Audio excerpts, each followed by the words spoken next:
I am Tammy Hearn. I'm representing Congressman Hearn's office. Today, I'm interviewing Rick Franklin. The date is April 26, 2021 at 10:18 a.m.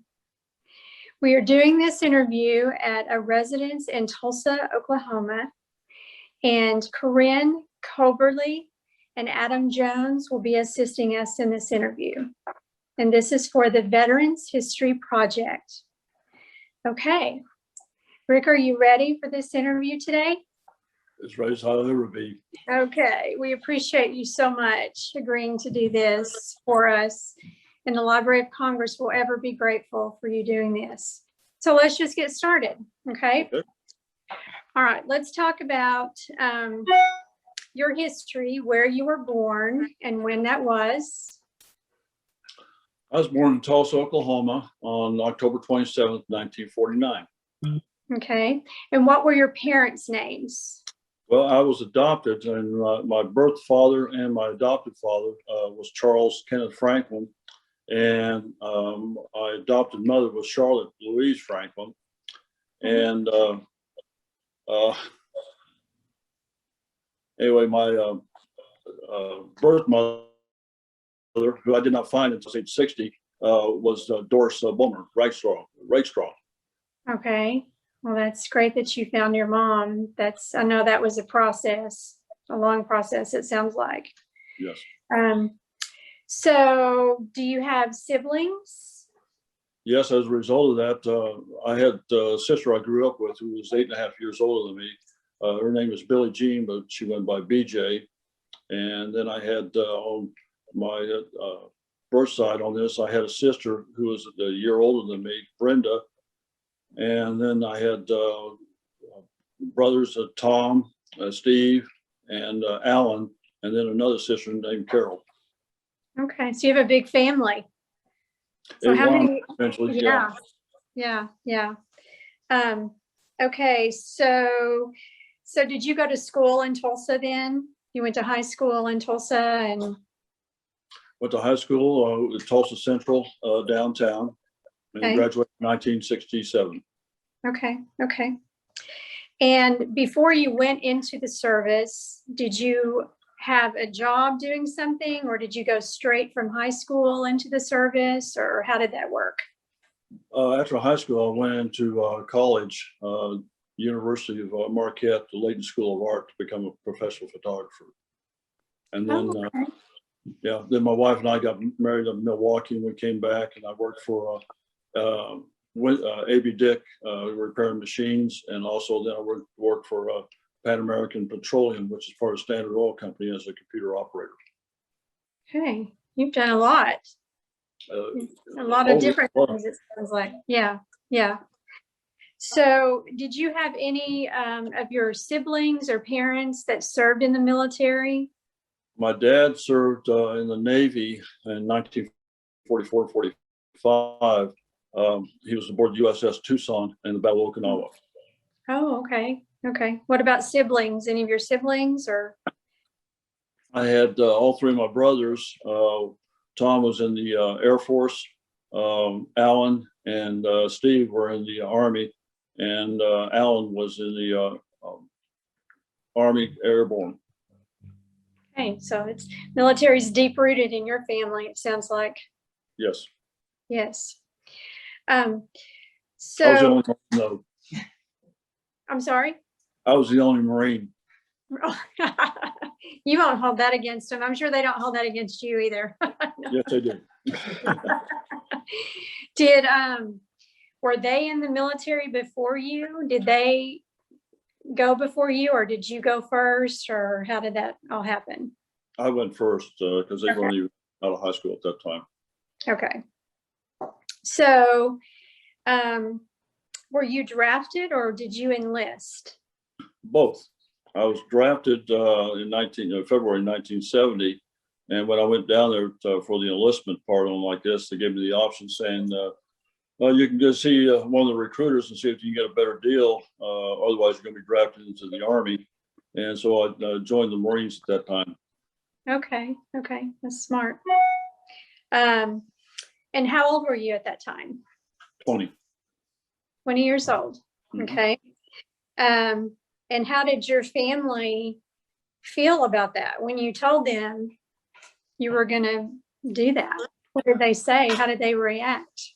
Well, they were surprised on here because I had a wife and 2 children and wasn't expected to be drafted. And then when they found out I actually volunteered to go into the Marine Corps with my wife's father and my dad, both being in the Navy, they weren't too happy about that part. Okay. Yeah, I know that's a sacrifice for the whole family. It really is. Did you have any friends from your hometown who also served? Did you? Tulsa Central was the largest high school in the state at that time, so we had a lot of my classmates were drafted and killed over in Vietnam. Did you go with any of those guys when you enlisted? No. So you didn't know anybody when you went? No, I was kind of surprised. In fact, I was not expected to be drafted because I was underweight. I only weighed 129 pounds, so I was up to the minimum weight, and that didn't cause a problem. They just decided they're going to feed me more. Okay, so if you remember back when you first left to go to boot camp, training camp,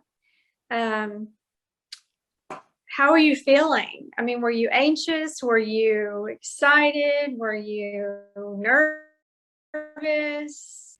I'd say probably in the dark most of the time because they got us there right around about 11 o'clock at night and processed us in. And when I woke up the next morning, we were more tired than anything else. And where did you go for boot camp? San Diego. San Diego. Okay. Marine Corps Depot, San Diego. Okay. And did you get any specialized training when you were in the Marines, or what? I was initially put in for sea duty into the 03 field, and they found out I was married, so my senior drill sergeant or drill instructor changed that because he didn't want me to be married and going overseas like that. So he changed, put me into warehousing, and I went into warehousing school after boot camp, and they found out I could type. And so I was in the admin office typing orders, and I actually never attended warehousing school, but I was the honor grad for the class because I got the order, I mean, all the information like this, and wound up graduating from there. And then after they found out I could type, then I was transferred over to the Supply Battalion, 1st FSSR. I'm sorry, 5th FSR at that time. And because they found out I could type, so I went over there. But they told me I could type orders, and anybody that I didn't like or gave me trouble like this, I could send them to Vietnam, and anybody else would send to East Coast. That was real popular. That was quite an advantage for sure. So what was your first assignment after basic training? So was all of that during basic training? You went to the school and all of that? That was advanced training. Yeah, that was advanced training. And again, they put me into an administrative office. I worked in S3 training. That's a supply battalion, again, because I could type. And then I wound up going into S2 intelligence, and got top secret clearance at that point. And then I eventually wound over into the administration. I pursued my career and changed my MOS over to admin personnel. Okay. So how did you adapt to military life? How long did it take you to get used to the physical part of it and the food and the social life? Did it take you a while to get in the groove? And it was very hard because when I was working as a civilian, as a computer operator, I was working 16-hour shifts, and I was making close to about $2,600 during that period of time. And we just bought a house and bought a new car, and then found out that, okay, right after I completed training, my wife and kids already came out, and we were living on $78 a month. So that was quite an adjustment. Yeah, I would imagine. Um, so that was a very difficult thing to do. I know it had to be. My wife did a really good job, especially since she went down to the commissary and get the hamburger for 25 cents a pound. A lot of Wow. noodles and goulash. Yeah, my goodness. You make do, right? Mm-hmm. So what were your commanding officers like? Were they, I mean, I guess a commanding officer is a commanding officer, but was there something special about one in particular that you remember, or? Yeah, so Major Webb, my battalion commander, when I went to boot camp, I had the option of either becoming a photographer, computer operator, or an officer. And since my schooling was in photography, I decided to go that direction. So I went for an interview for that one, and this gunnery sergeant asked me some questions. And one of the questions he asked me is what's the compound breakdown of a developer for developing pictures? And I told him, you just dilute it 2 to 1. And he said, no, I want to know the exact chemical breakdown. And I said, I don't know that. It comes in a bottle. He said a few choice words to me and kicked me out like that. So I didn't get a chance to do any of the others. So that presented an opportunity for me because the Navy was looking for photographers and to be trained for their 2-year school. And I make an application for that a couple of times, and Major Webb canceled them. And one set of orders eventually got through, and he said, I don't know how you did this, Franklin, but you're not going. But because I could type, I had 3 sets of orders for Vietnam that were canceled just because I could type. And he took care of me. And then I went from the admin S1 down to a boat fuel company. And I really enjoyed that. I had a close friend, first sergeant there, that we almost became like family. But I was supposed to be trained going into an admin chief, but kind of cut short on that one because of the admin chief at that time and 2 of the records clerks died in a car wreck when they hit a tree. So I became automatically an admin chief without any training at that point. And then they turned the company into a training facility. So I went from 3 clerks to 13 clerks before I could go to school. Okay. All right. So now we're going to be getting into what I know you really are excited to tell us, your story. So tell me, first of all, where did you serve? Once you got through all your training, where did you serve? I served with the 3rd Battalion, 9th Marines, with Kilo Company. Okay. What were some of your memories just from that, from your first post that you went to? What are some of the things that really stick out that you remember from that?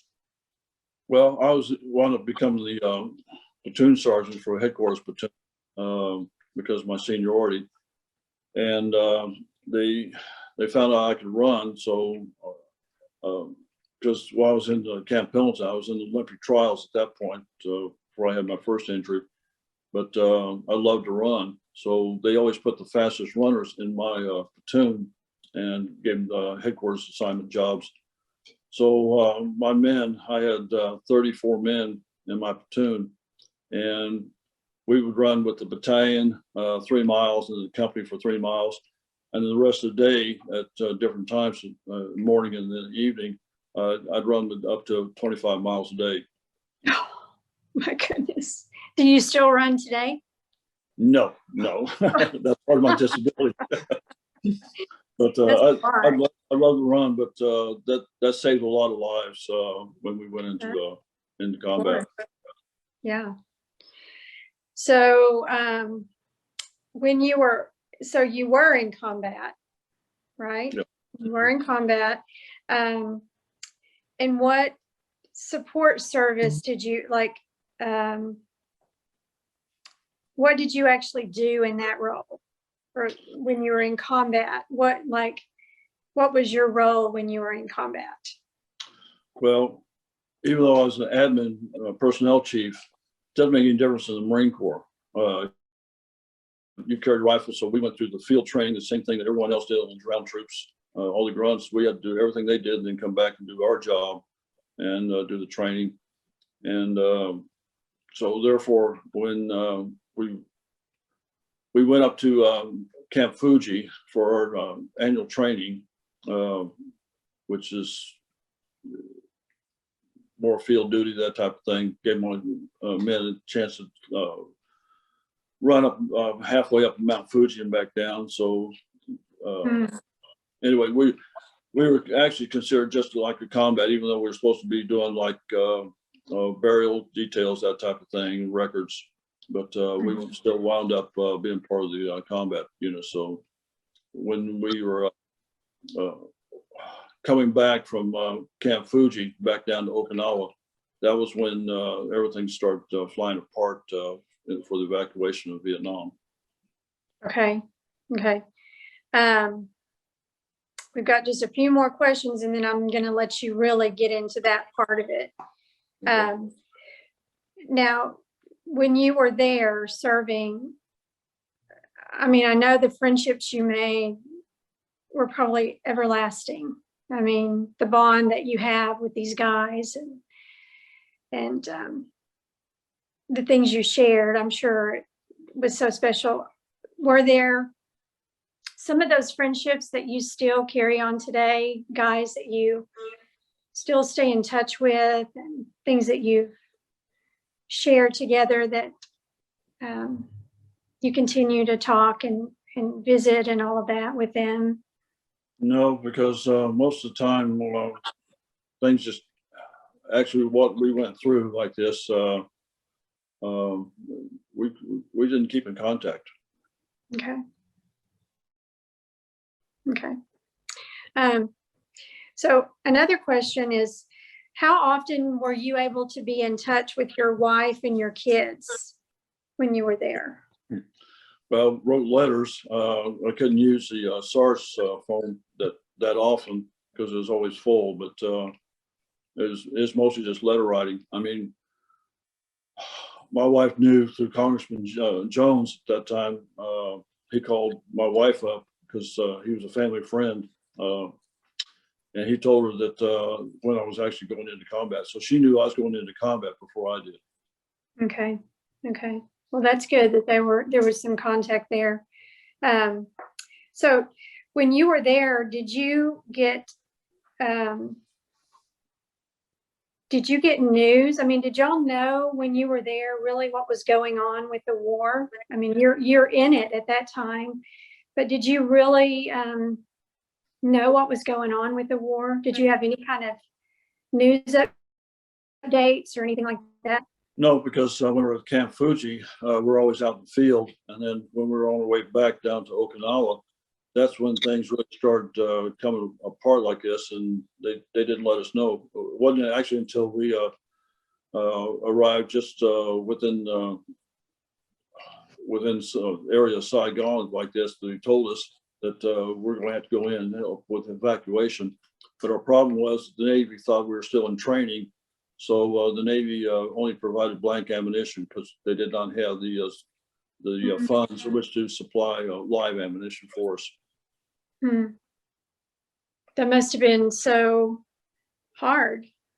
I mean, well, it was. I mean, I asked my first sergeant. I said, we were going into the airport, and I said, "Hey, Top, what happens if the enemy doesn't feel that the bull's going across their head? They don't hear the zing and that type of thing." He says, "Fix bayonets and go bang, bang louder." Can't imagine. So the only live ammunition we had was for 45. We didn't have no ammunition for the battalion for M16s.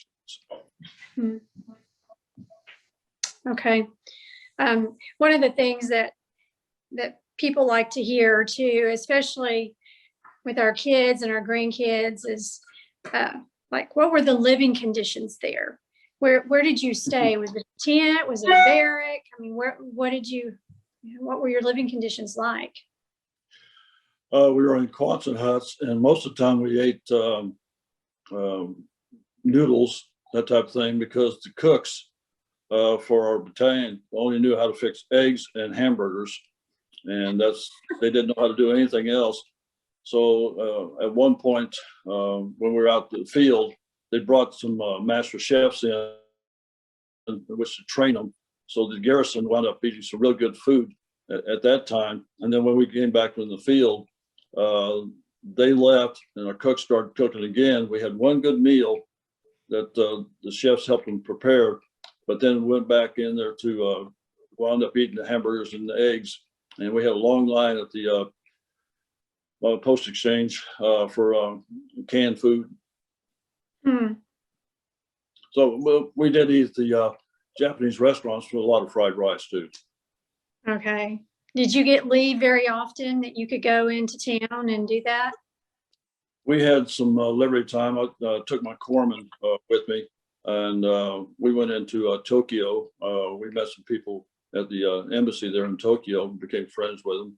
In fact, one of my friends, Charles McMahon, was one of the last ones that died in Vietnam. He was shuttled over there to the embassy to protect it. But we became real close friends, and they showed us the tours and took us around and showed us Tokyo.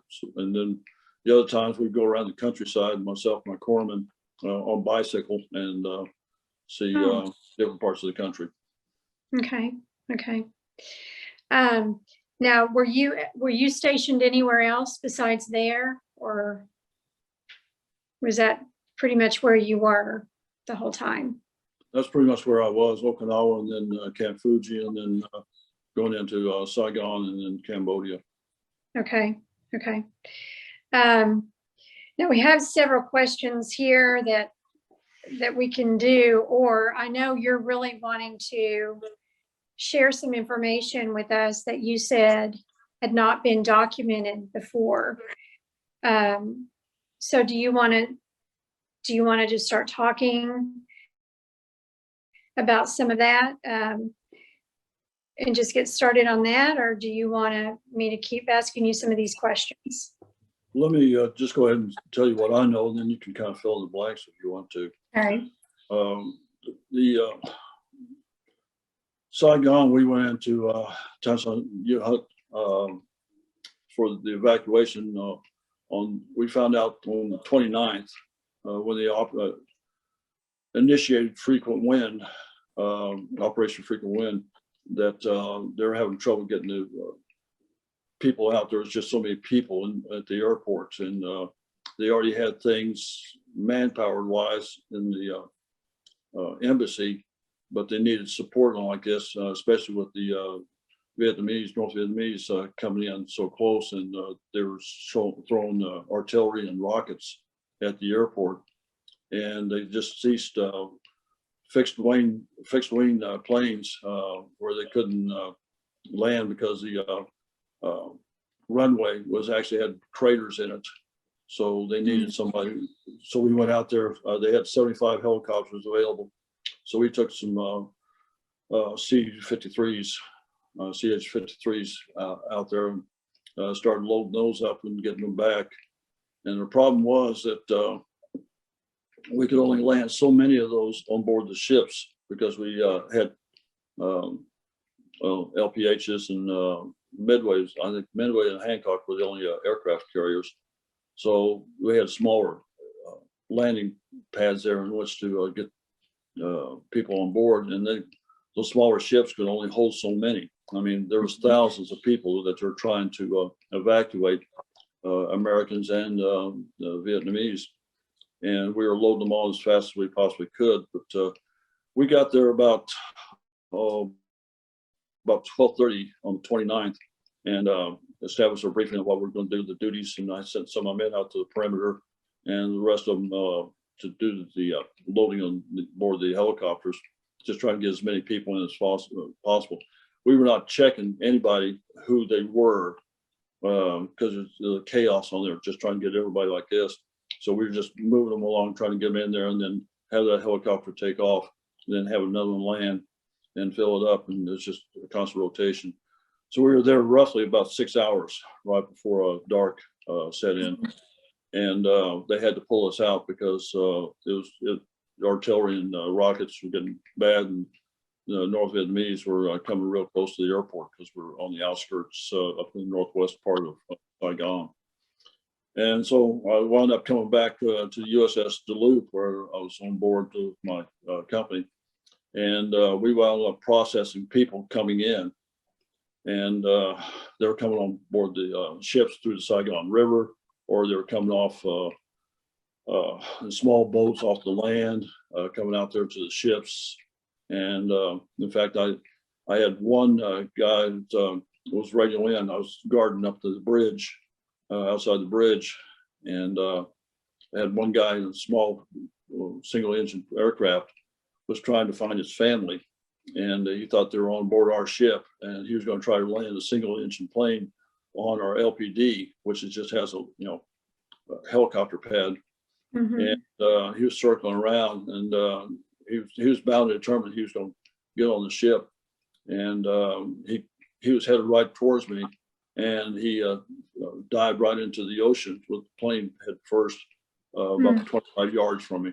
And but the evacuation, I mean, one of the things that wasn't told like this, we did not know who was who coming on board our ships. Women, children, everyone, they had weapons. Every one of them. I mean, babies, they were wrapped up in weapons. Okay, hand grenades, that type of thing. Everyone had a weapon on there.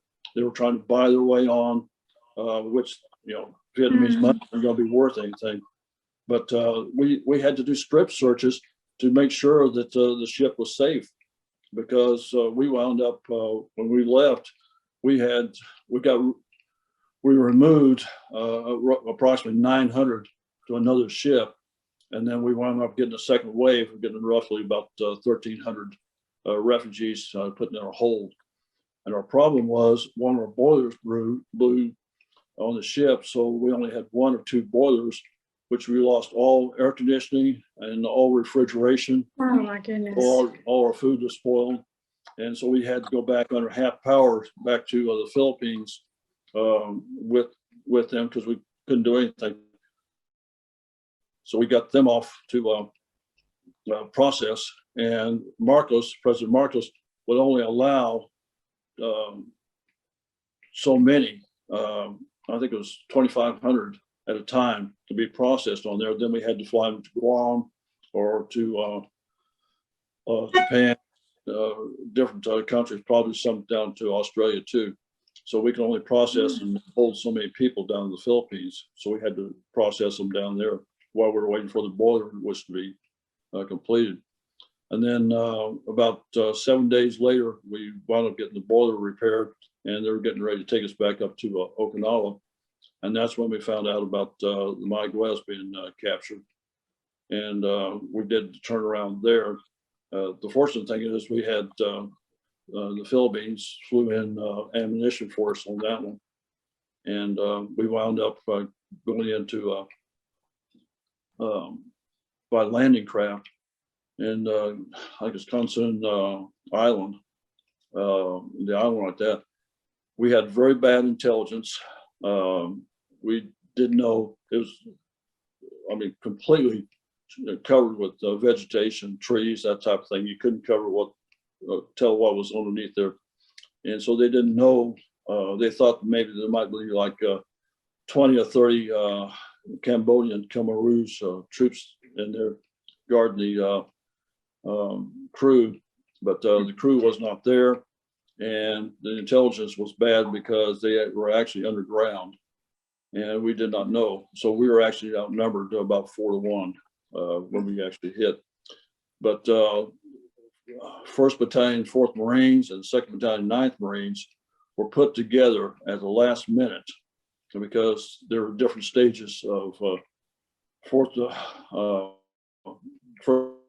Battalion, 4th Marines was bringing nuke troops in from boot camp, and 2nd Battalion, 9th Marines was sending people back to the States. So there were different transitions on like this. So they actually combined at the last minute, whoever was available, and just assigned them into platoons did not take names. They did not know who they were. They just said, he's in charge, follow his orders, that type of thing. And so they wound up going to Bangkok, and they were going to come in from the northwest. From the northwest to land and hit the northern shore. And we were coming in by landing craft from the south and hit the southeastern part in the beach area. And you could see the helicopters being shot down. They were not expecting it. And we saw the company commander, G Company. He was shot down. He wound up getting onto another helicopter, making it back. And then we found out from people, once we talked back again, that the second time when he came back in the helicopter he was on, he was actually killed when he shot his plane helicopter down the second time. But all the helicopters were being shot at or destroyed or severely damaged. So we had some Marines that were on the southeast part of the beach, the eastern beach like this, and pinned down. And they were showing 81 millimeter mortars and M60 machine guns. They were using that. But with the coverage like that, they were stationary. There was a lot of damage going in. So the running from my men paid off, because the old adage is, if you can't see it, if you're moving, then you're not a stable target. If you're in a defensive posture, then you're a target and you're about to die. So I kept my men running all the way through the trees and moved from one area to another, trying to gather up whoever we could to get them evacuated. And we were able to accomplish our mission, and my platoon did not have any casualties. Wow, it's amazing. It's amazing. So we're just going to keep on with questions here, I guess, but is there anything else as far as just looking back over all of that, how it affected your life going forward? How did being in the military change you? Well, it helped my career. I had a love for the military, okay, and I still do. And coming out of that, all the admin chiefs, all 5 admin chiefs for our battalion had choice of station, and 4 of the 5 of us had independent duty, and I chose to go into 3rd Marine Air Wing. So I got to see all different aspects of the Marines at that time: support, combat arms, and then Air Wing. And I was accomplished with what I did. Okay, I was good at what I did. So I found out that they knew who I was, and they sent me to VMFA 323 in that 4 squadron. And the problem with that squadron was they had a high casualty rate. They had 2 officers who were already killed by plane crashes off Catalina Island because the maintenance was poor, morale was poor, the high desertion rate, high court martial rate. People were not getting promoted, people were not getting paid. And so anyway, I picked up my family in Tulsa, and we drove back and had our household goods moved out to El Toro. And we arrived right before Christmas, and found out that all our kids' toys were stolen by the moving company on Christmas Eve. And I went into Christmas Eve to talk to my captain, Captain Fuller, and he told me what he wanted me to do. He says, I know what you're capable of like this. And he says, I want you to be in charge of my S1 section and turn it around. He says, he told me exactly what I just said, what the problems were. And he says, I need this turned around. And we had all brand new clerks, just got out of school, right for the training. So he said, go home, enjoy the holidays with your family, and come back at the first year and we get to work. Well, he had a flight training that afternoon, and he crashed and he died. So when I came back, right after the first year, I found out that he wasn't there, and I had a new captain who did not know why I was there, because only Captain Pollard knew why I was there. So I just kind of waited around and just kind of observed what he told me what was happening. And the pilots and the Rios were all worn out because they were flying, no rest, coming back and doing their administrative duties. And it's just, the morale was really bad. I mean, they sent them on temporary duty, and the enlisted weren't paid properly. So anyway, about a month and a half, the new captain came in and sat down with me. He says, I know you've been looking around and observing that type of things. He says, what's going on? So I filled him in since he asked why I was there. And he says, okay, then there's a purpose for you there. I'm giving you the same authority. So I took charge and changed things around. And within the first year, we had 0 UAs, 0 desertions, 0 court martials, no plane crashes, people properly paid and promoted, and morale was up. In fact, the wives were happy that their husbands were gone for temporary duty because they were getting paid more money so they could enjoy it till while they're gone. But anyway, as a result of that, I had bi-directional authority for all my officers I worked for, from my commanding officer, my XO, adjutant, admin officer, personnel officer, and legal officer. I had bi-directional authority to sign for them any documentation when they were not there, and always left a carbon copy of what I signed. The only thing I did not sign was any orders that affected the squadron that only the commanding officer could sign. Otherwise, they were directives. So we wound up getting the next year Air Squadron of the Year, Pilot of the Year, Maintenance Section of the Year. We just wiped clean. First time in aviation history for all branches of services that we won all those awards for the first time.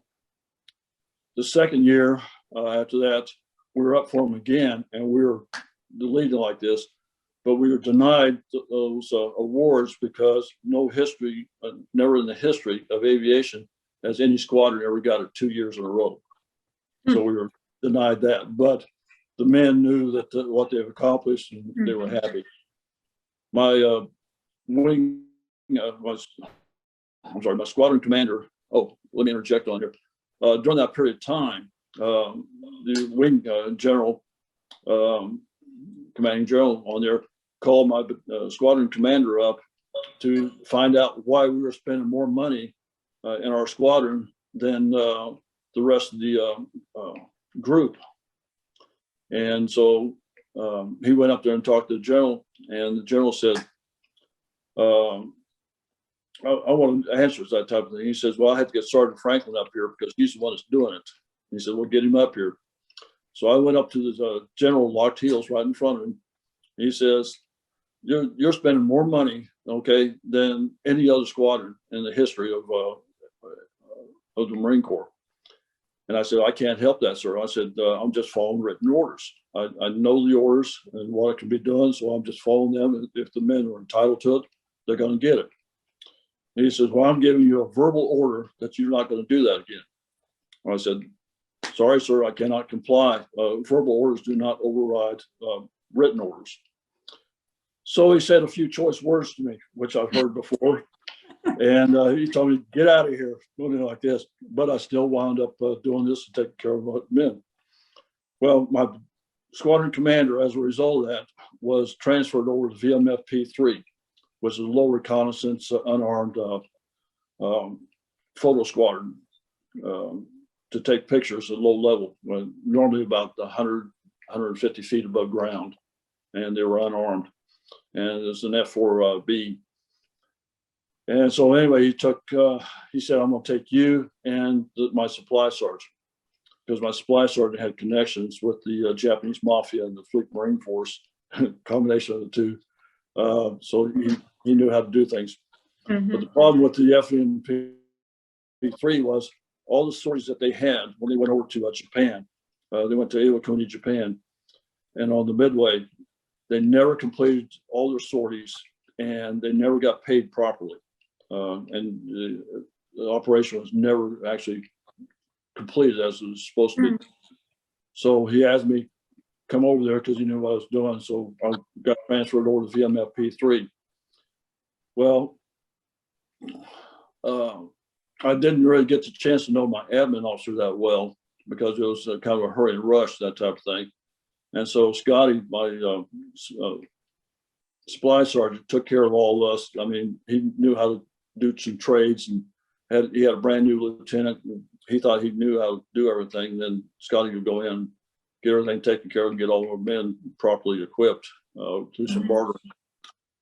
And so anyway, they had to fly their F4Bs over. They had to have them resold and reworked down in San Diego, and then they had to fly them over for replacements over into Iwakuni, Japan. So they flew advanced, and one of the pilots was my admin officer. And after we arrived back over there, we were supposed to go on board the Midway for our first kind of flight test on this before we went into the Indian Ocean. And so all the planes was being flown from Iwakuni to the Midway, and we only had 4 planes.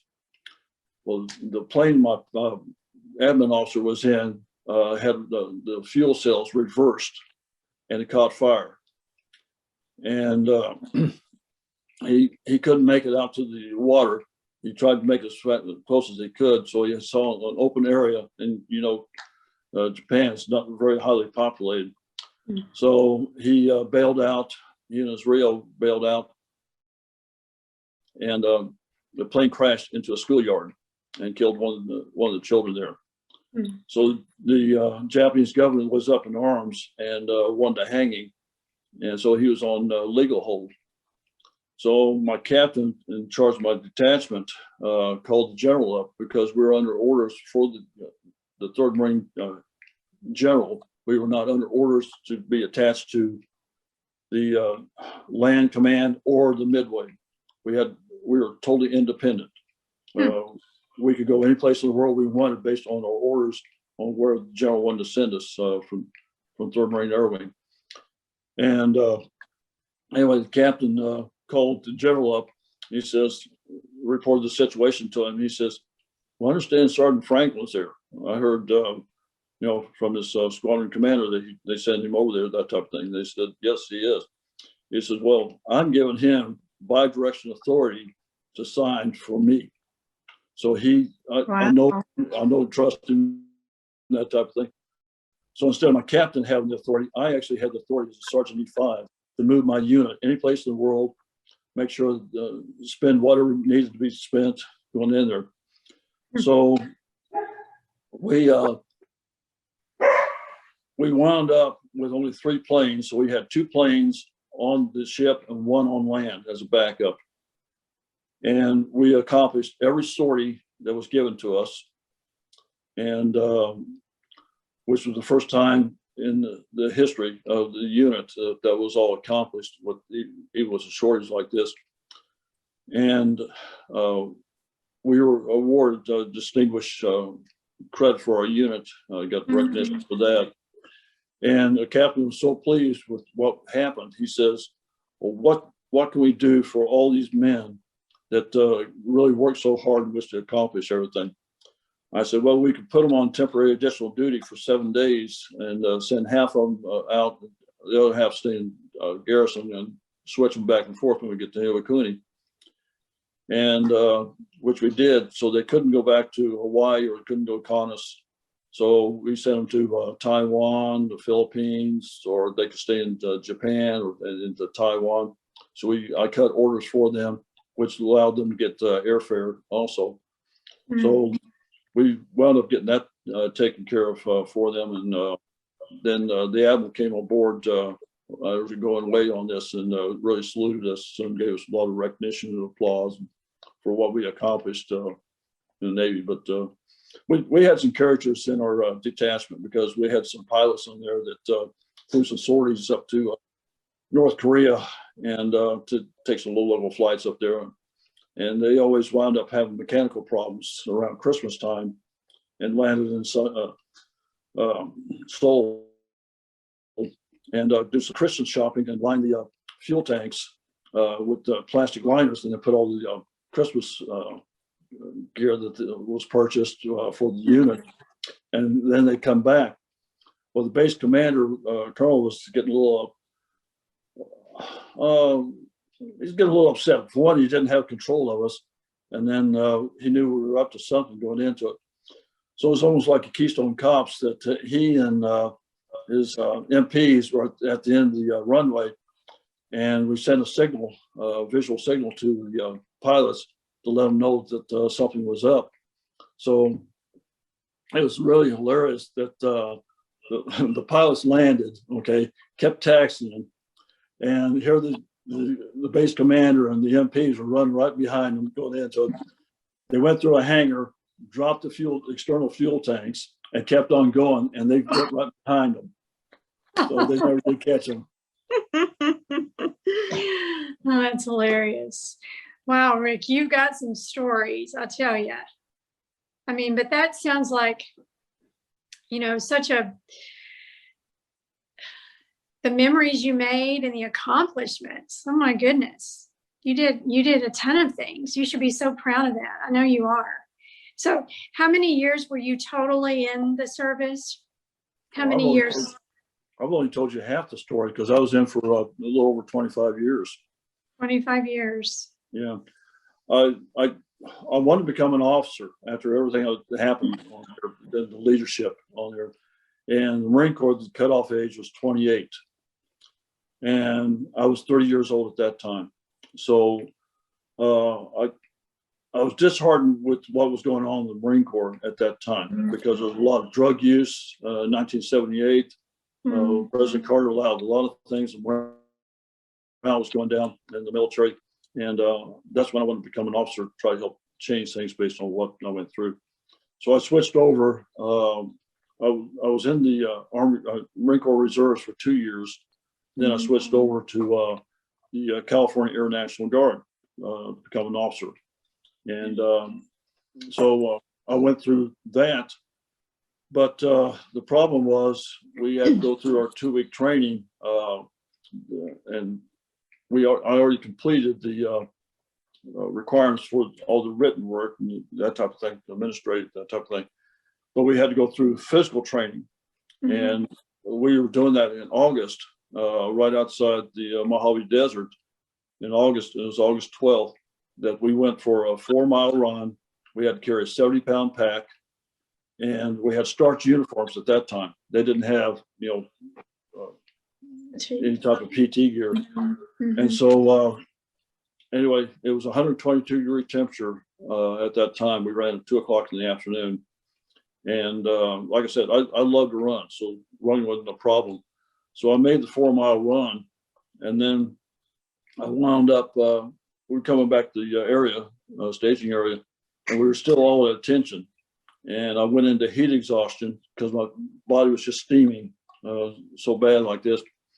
And they threw me into a cold shower, which caused cardiac arrest. And when they revived me, I was paralyzed from the waist down.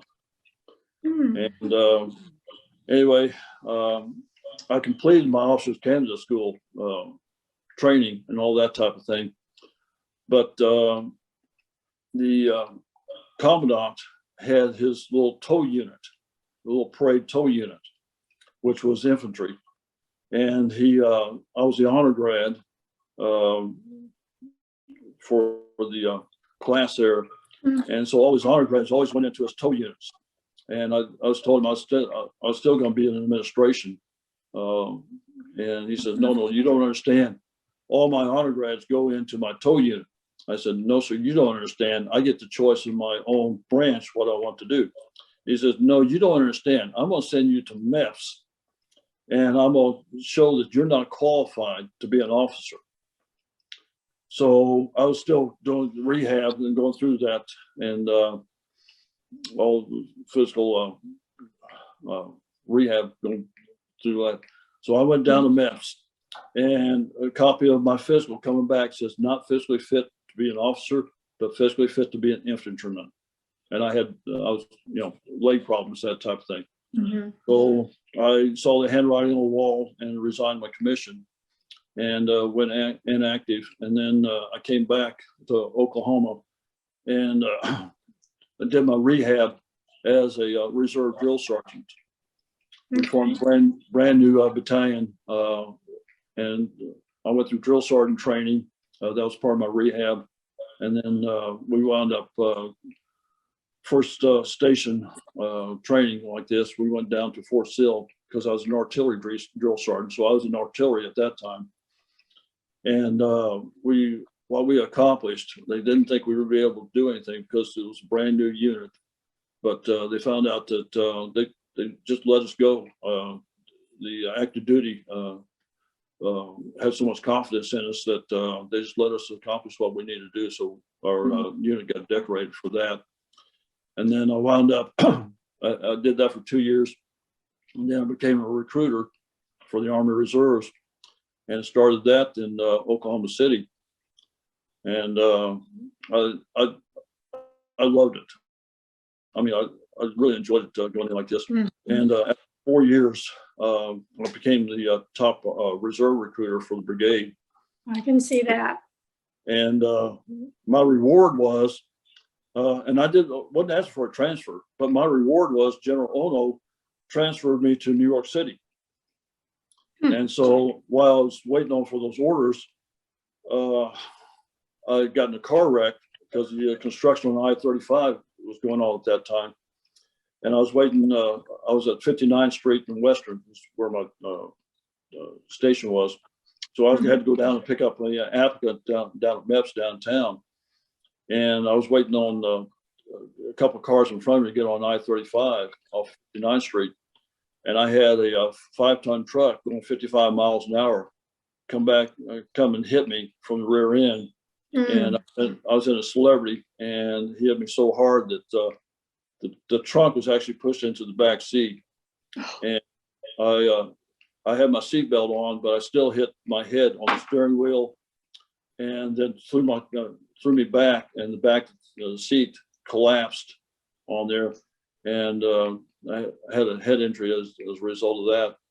So I was going through rehab at Tinker at that point, and so I could be transferred, and they wanted to cancel my orders to keep me there in Oklahoma City because you're not supposed to be transferred while you're going through physical therapy, that type of thing. Mm-hmm. And so you're actually cleared by the doctor. Well, General Ono overrode that and transferred me. Anyway, he says, I'd rather have half of Franklin than what I have up there right now. Wow. So I got transferred. We left the day before the first Gulf War started, which froze all transfers. Mm-hmm. So we went up to New York City up there. And anyway, I wound up in recruiting in the top 1%. I got the Army recruiting ring, which is very difficult to get. Mm-hmm. So I wound up in Long Island. We enjoyed that, survived exactly 3 years, and then I got transferred to Columbus, Ohio Battalion, where I finished up my career there, where I was discharged for physical disabilities. And that ended my career. What a career, though. You know what I'm gathering from everything you told me is your confidence in who you are was huge. I mean, I've not heard one negative thing really come out of your mouth. It's amazing that you did all that and you stayed confident and positive. It's no doubt as to why you were the #1 recruiter, honestly. I mean, I would want to enlist after talking to you. I will tell you, in Oklahoma City, I was allowed to go into all the schools. The same thing in New York. Actually, you think about New York City, going in there. I went to the universities. I was invited to schools to give speeches because I worked with the Department of Defense on the ASFAB, and Wow. I gave interpretations to the students, so they would call me in to where I had a program, slide program, I could do career education for the juniors and seniors there, and I can nail them exactly 100% and tell them what career they should be in based on their test score. Wow. And so that helped. And it wasn't a recruiting effort. I mean, I was in uniform, but I was able to do that. And here's the clincher of the whole thing. I retired in August 1995. And if you remember what happened in 1995, that just moved on. If I had not been transferred, you think about this, I transferred the day before the Gulf War started. If I had not been transferred, I would have been in the Mirror building when it was bombed. Mm-hmm. Wow. Wow. So I had some close friends there that was in the Mirror building.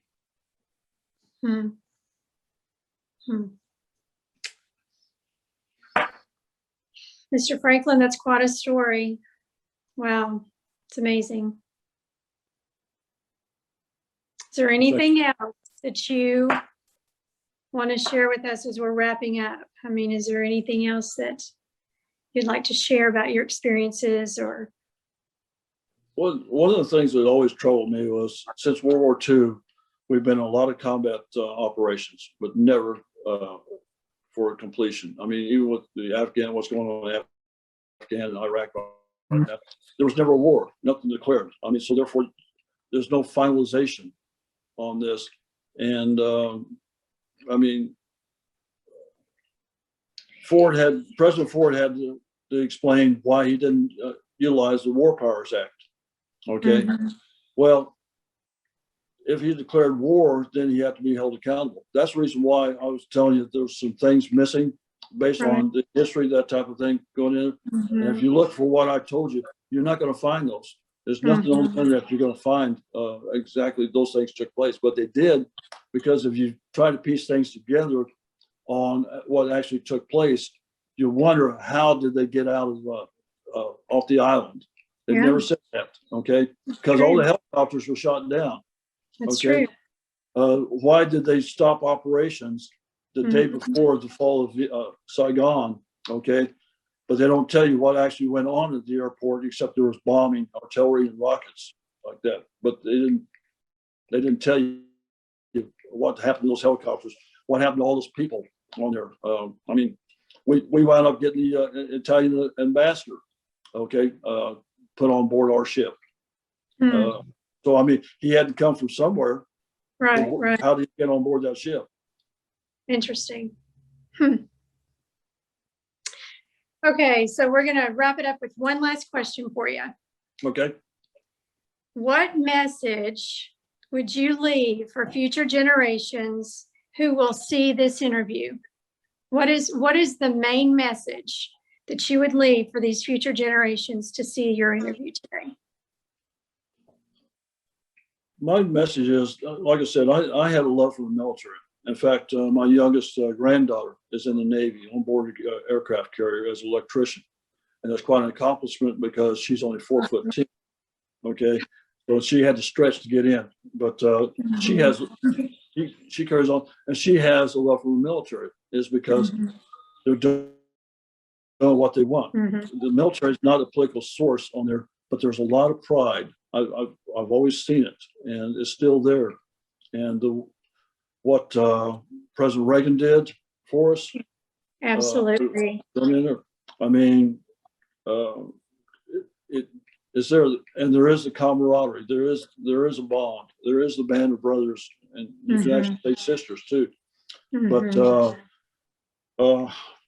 military is not right for everybody, and understand that. But those that go in because it's a volunteer force. Absolutely. Yeah, it's a calling, and you've served our country well, Mr. Franklin, and we appreciate it so much. And the Library of Congress will be so blessed to have this in their archives for future generations to see. So thank you for your time and sharing your story with me. It's been amazing. And so one other thing, my family came over on the Mayflower.